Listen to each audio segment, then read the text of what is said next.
So, the BlackShark 2.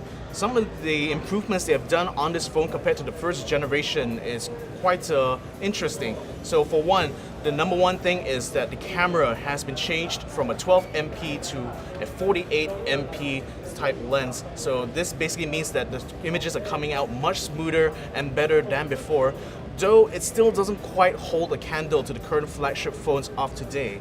And another thing that BlackShark has also changed is the screen itself. Now, it has the same pixel density, but it's slightly wider to accommodate for the fact that there's no button on this phone. This time, you can use the inbuilt fingerprint scanner in order to scan your thumbprint, and that makes for a much bigger and wider screen overall. And best of all, there's also a dedicated Shark mode button. So basically flip that switch and the phone will switch to Shark mode, which is basically a dedicated gaming mode that removes all background applications and unnecessary features of the phone to optimize your gaming performance.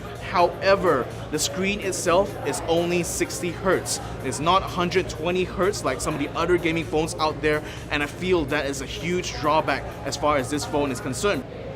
And of course, a gaming phone is not complete without talking about its accessories. First and foremost is going to be the cooling unit for the BlackShark, which is basically this big chunky fellow over here, which contains a single fan and also a thermal pad solution over here.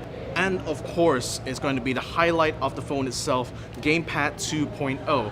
So the example I have over here is the controllers actually mounted onto this this mounting unit that makes this controller much more like a controller itself. But the interesting thing about this controller is how it comes out, because basically it slides out just like a Nintendo Switch controller. The BlackShark case here, which allows you to slide the controllers right on the side so that your phone will sit nice and neat in the middle. So it really tries to look as much as a Nintendo Switch, and it definitely took a lot of design cues from the console space.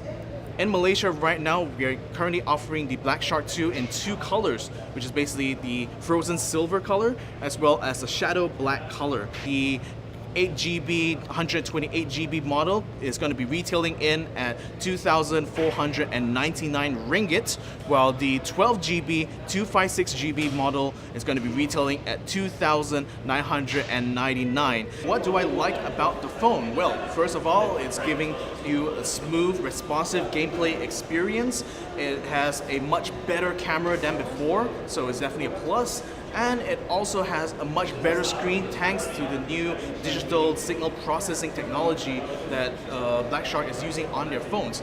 What I don't like about this phone is the fact that it doesn't have a headphone jack, it does not have a micro SD slot. It actually has a 60 Hz display when technically all gaming phones right now has 120 Hz as a minimum.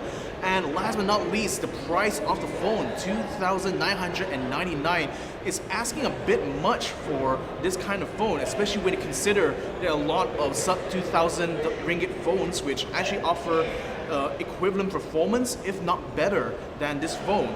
So I think I'll just have to ask you guys, what do you actually think about the BlackShark 2? Is it going to be something that's on your radar? Is it something you're already planning to buy? Or is it something that you feel is not quite worth your time or money? Let me know in the comments below. And speaking of which, don't forget to give a like to our Facebook page, GenysisLive, and also follow it for more content such as this, like Tech Talk. So thank you very much for checking out this episode of Tech Talk. My name is Victor Cax, and we'll see you in the next video.